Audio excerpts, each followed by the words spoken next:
Habíamos hablado de la clasificación de los diseños de estudio. Ustedes en los materiales que les puse ahí también ya hay un repaso de esto, ¿no? Y hemos dicho que de los diseños de estudios más frecuentes, los que nos interesan son los estudios de series de casos, ¿sí? Para evaluar tratamientos farmacológicos y no farmacológicos, las cohortes o seguimiento de pacientes, los casos y controles o casos y testigos, y los ensayos terapéuticos, los ensayos clínico-terapéuticos. Dijimos también que para la presentación de caso, aquí hay varias preguntas que ustedes tienen que resolver cuando presentan la presentación de casos en la parte de cuál es la situación epidemiológica de la enfermedad en el Ecuador. Entonces hay que responder a estas preguntas y ahí se pueden usar estos tipos de estudio. Pero bueno, eso no voy ahora a hablar de eso. Bueno, entonces esto ya vimos. Hemos dicho que para hacer un estudio experimental, primero se selecciona una población y un problema, y de esa población se toman una muestra, y esa muestra, a través de asignación aleatoria, se le asigna a un grupo experimental que va a recibir la nueva o las nuevas intervenciones y se compara con otro grupo. Cada uno de los dos grupos se les hace una evaluación preintervención o preevaluación, como ven aquí, observación 1E, observación 1C. Observación 1 experimental o de expuestos, observación 1 de control. Hago la intervención y hago el seguimiento de los pacientes a lo largo del tiempo y hago uno más post-evaluaciones o evaluaciones post-intervención. Aquí no hay nomenclatura, no pongo ningún símbolo. Aquí la X es para decir que esta es la intervención nueva. Puedo comparar con nada, placebo u otra intervención o medicamento estándar. ¿Sí? Ya. Entonces, cuando no se hace asignación aleatoria, el diseño de estudios es cuasi experimental y casi siempre tiene un problema, que el grupo control o de comparación no es similar, no se parece al grupo experimental, y eso le ocasiona problemas, le introduce sesgos al estudio, errores al estudio, ¿no? Y por eso este diseño se llama cuasi experimental. En realidad es un estudio clínico controlado, no aleatorizado, porque eso es lo que no tiene, o con grupo control no equivalente. Y lo demás es idéntico. Tiene una preevaluación, una postevaluación, intervención comparado con otra, nada o placebo. Hay también estas series de tiempo, que son unas modificaciones de los diseños. Hay un solo grupo, se hace una preevaluación, varias preevaluaciones, la intervención y después varias postevaluaciones. En este caso, el grupo, en la primera fase, este grupo es el grupo de comparación, y en la segunda fase, el grupo se transforma en grupo de intervención.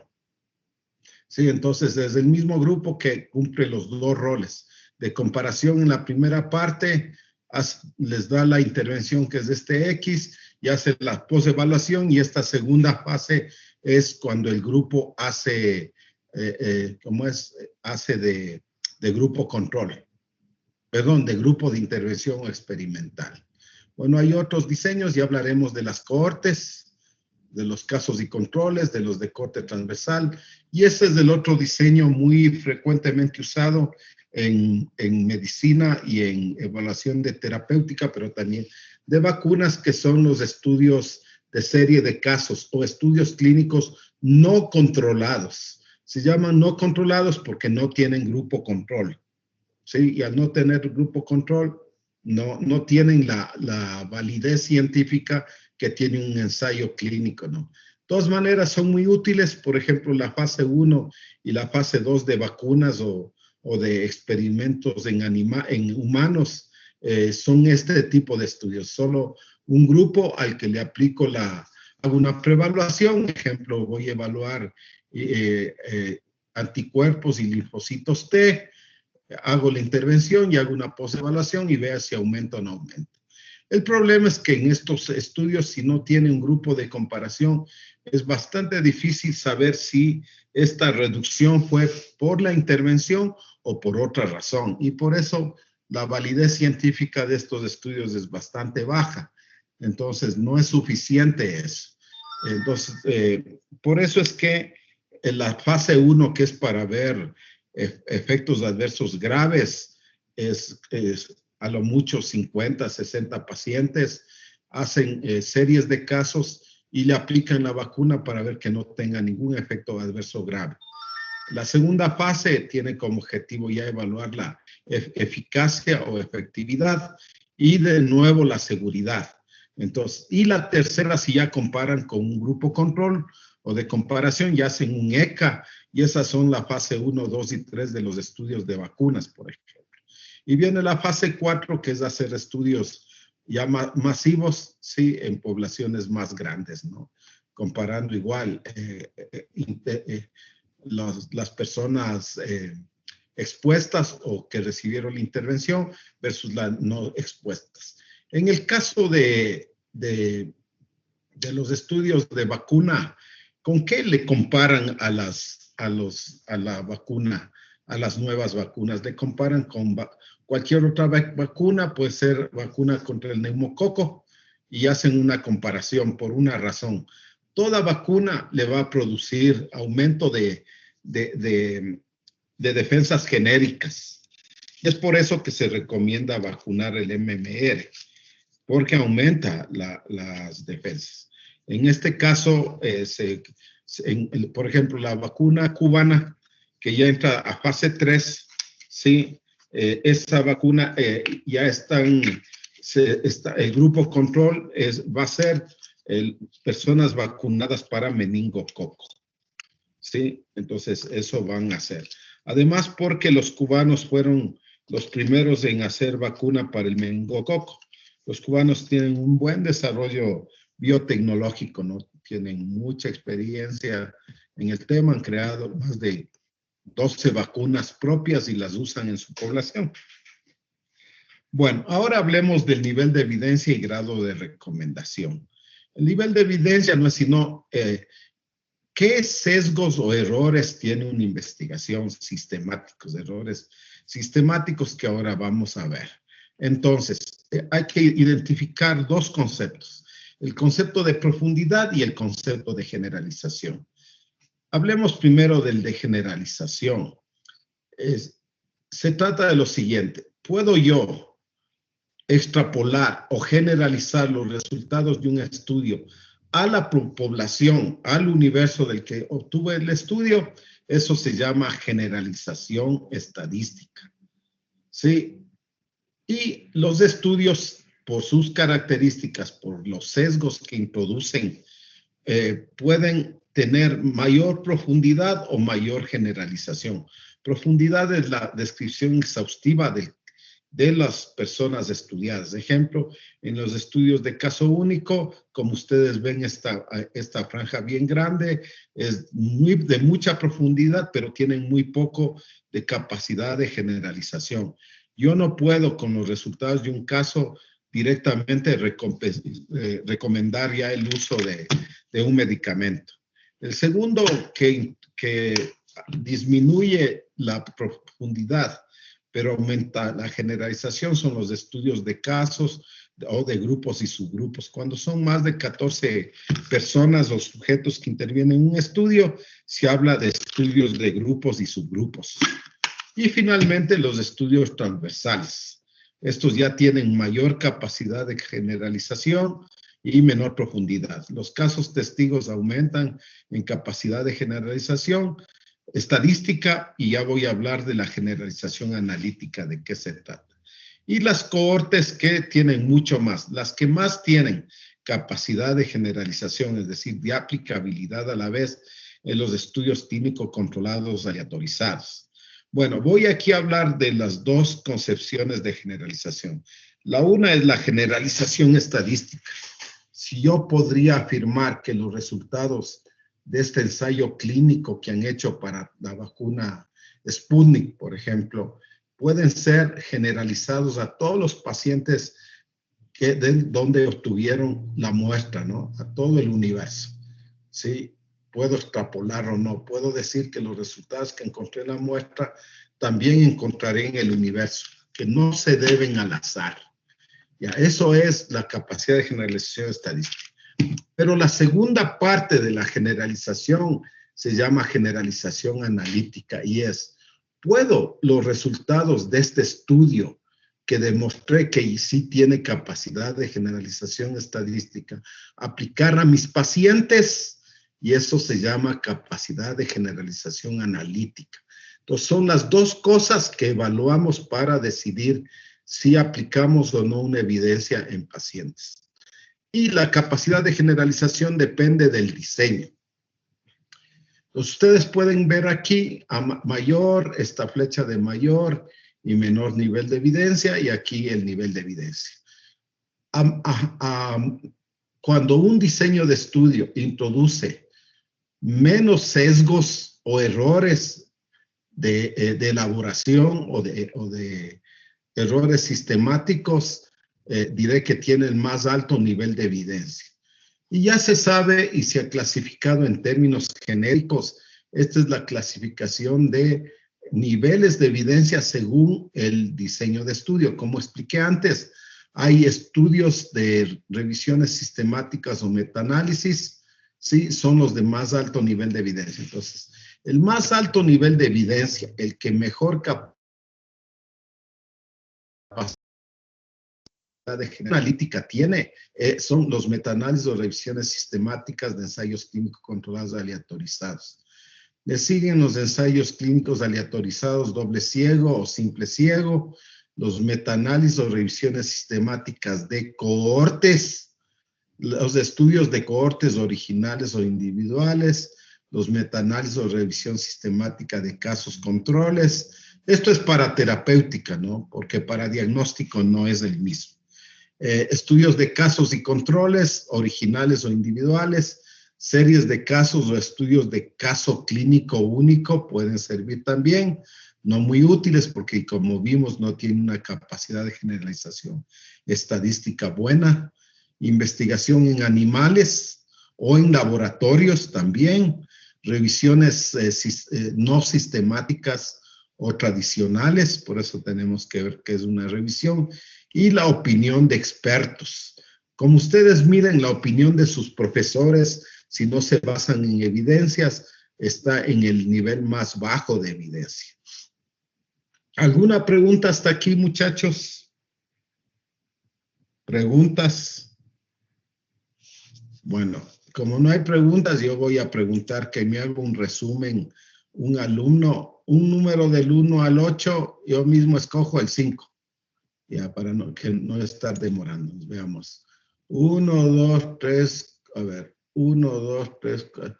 Señorita Gabriela Garcés, por favor, ¿puede usted hacer de lo que entendió, qué entendió sobre niveles de evidencia? Ya. Con sus palabras, dígame, ¿qué es para usted, con sus palabras, el nivel de evidencia, de lo que entendió? Vamos a profundizar eso, pero solo para ver si me escucharon y no estaban dormidos. A ver, decía que los niveles de evidencia se basan en la capacidad de generalización y de profundidad de una... No, la profundidad ya no cuenta mucho para toma de decisiones. Ya. Bueno, entonces... Es la capacidad de generalizar al universo, pero también a otros escenarios, ¿no? Ajá.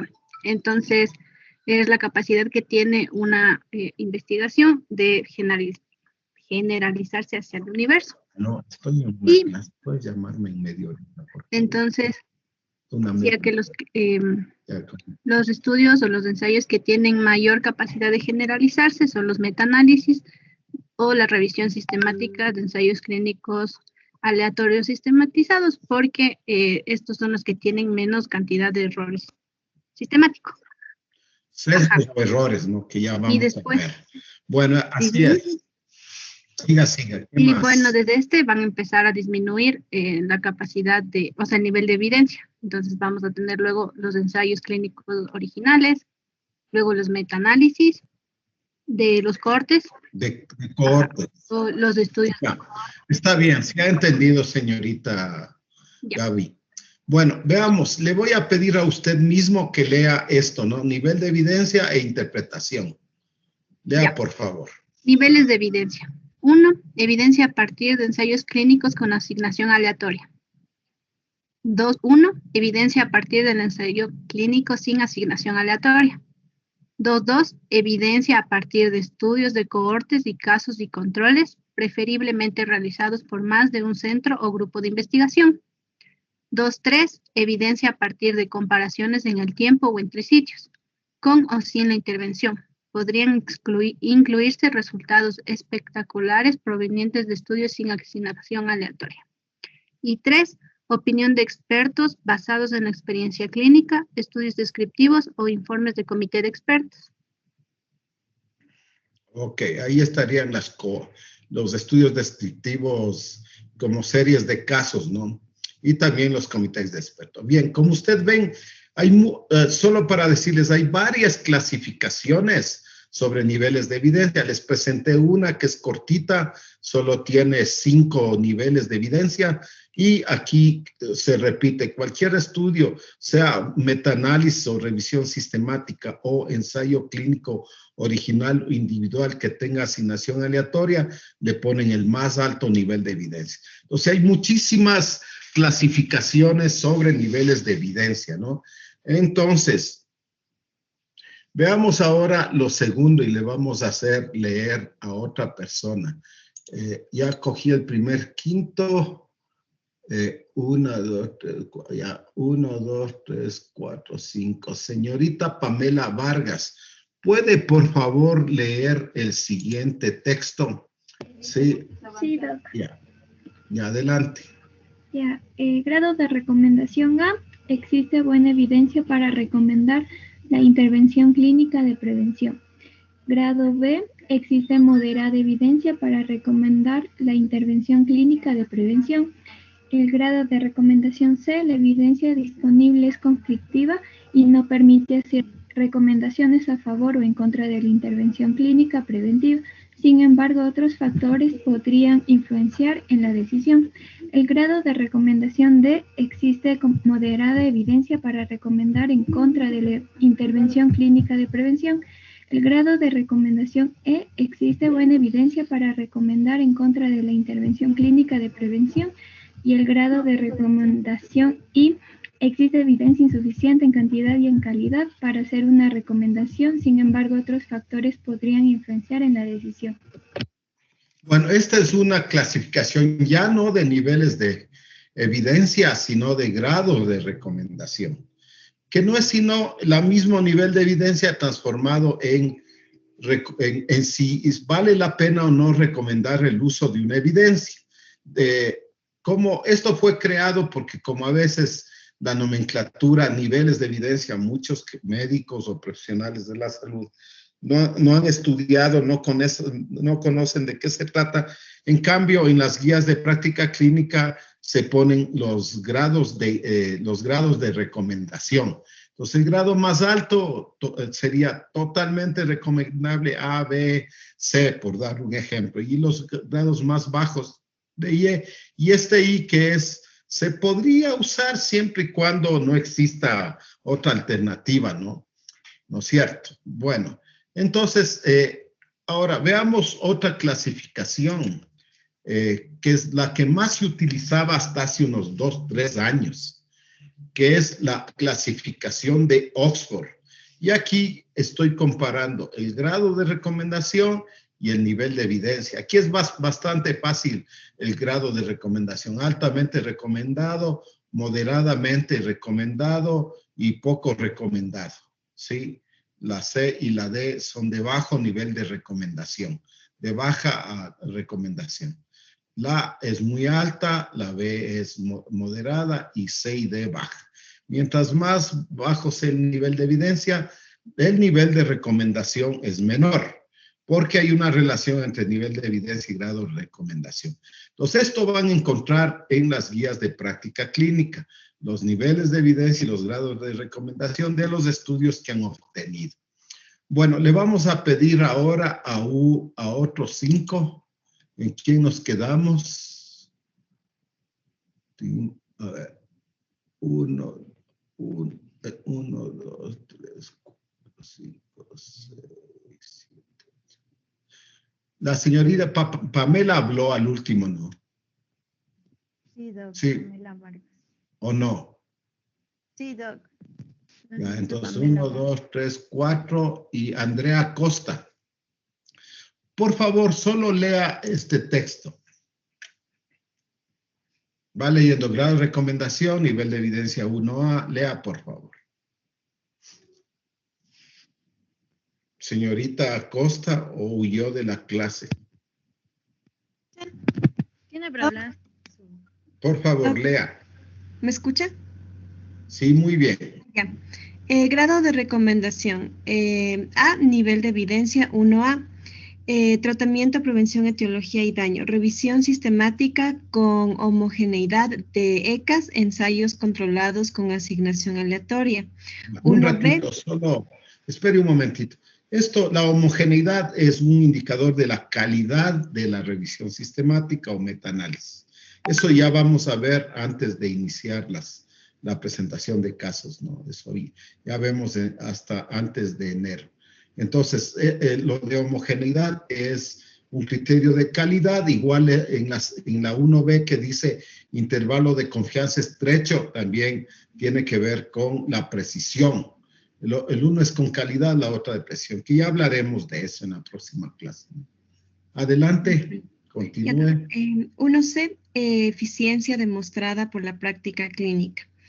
En el grado de recomendación B, el 2A, RS, de estudio de cortes. Revisión sistemática, RS, revisión sistemática. Revisión sistemática de estudios de cohortes con homogeneidad. 2B, estudio de cohortes individuales o ECA de baja calidad. 2C, estudios ecológicos y estudios de resultados de salud. Outcome research. Son investigaciones de resultados en servicios de salud. Continúe. Ya. 3A, que son... Ay, ¿cómo era, Doc? RS. Revisión sistemática. Revisión sistemática de estudios de casos y controles con homogeneidad. 3B, estudios de casos y controles individuales. Y el C, que son 4, serie de casos o estudios de cohorte y de casos controles de baja calidad. D, que es 5, opinión de expertos sin valoración crítica explícita o basados en investigación de laboratorio, en la fisiología o en principios fisiopatológicos. Bueno, aquí también entran los hechos en animales, ¿no? En este grupo. Estudios hechos en animales, los de arriba todas son ya estudios hechos en humanos, en seres humanos. Bien, listo. Era entonces, desde el C lo de los animales, ¿verdad? ¿Dónde? Desde lo del C. Del C, no. Sí, del C. No, todos estos son hasta el nivel de evidencia 4, son humanos. Aquí también puede ser opinión de valoración crítica de expertos o basados en investigación de laboratorio, pero también entran los de animales, los estudios en animales humanizados. Por ejemplo, las vacunas ahora se aplicaron antes de comenzar la aplicación a seres humanos, se aplicaron en animales humanizados como ratas humanizadas o chimpancés que se parecen mucho a nosotros. Sí, y esos son los estudios en animales. Y esos están en nivel de evidencia 5, grado de recomendación D, según la clasificación de Oxford. Ahora, esta era una clasificación que se estaba usando muchísimo, pero después apareció otra que hemos de ver. Esa es parte de mi curso de medicina basada en evidencias, porque ustedes van a salir expertos en medicina basada en evidencias. En fármaco pueden pasar suave, porque ¿qué es preparar un pinche caso? Nada. Pero en medicina basada en evidencias les va a costar muchísimo pasar de ese método. Tienen que trabajar mucho. Bueno, aquí se llama grado de calidad de la evidencia y evaluación de las recomendaciones, ¿no? Y le gradúa de 1 a 8. Y ahí hay varios otros elementos que intervienen, que no vamos a ver ahora. Solo quiero que sepan que esta es la última clasificación que se está utilizando casi todo el mundo. Por ejemplo, Cochrane, en todas sus revisiones sistemáticas, está usando GRADE para evaluar el nivel de evidencia y el grado de recomendación, o la calidad de la evidencia y la evaluación de las recomendaciones, ¿no? Entonces, aquí están los elementos que se utilizan para evaluar el tipo de desenlace y también el desenlace que quieren. Pero eso veremos después, ahora no. Y le evalúa la calidad de la literatura científica, que con eso usted puede tomar decisiones en alta, moderada, baja y muy baja. Veremos eso después. Hay factores que pueden disminuir la calidad de la evidencia, como la inconsistencia en los resultados, ausencia de evidencia directa, imprecisión y sesgo de publicación en el caso de revisiones sistemáticas. Y estos son factores que en el caso de GRADE se utilizan con mucha frecuencia. Y aquí están los factores que pueden disminuir la calidad de la evidencia, que veremos posteriormente. Entonces, estas son lo que es nivel de evidencia y grado de recomendación. ¿Por qué es importante? Porque casi todas las guías modernas, todas las guías basadas en evidencia, guías de práctica clínica, utilizan esto de niveles de evidencia, ¿no?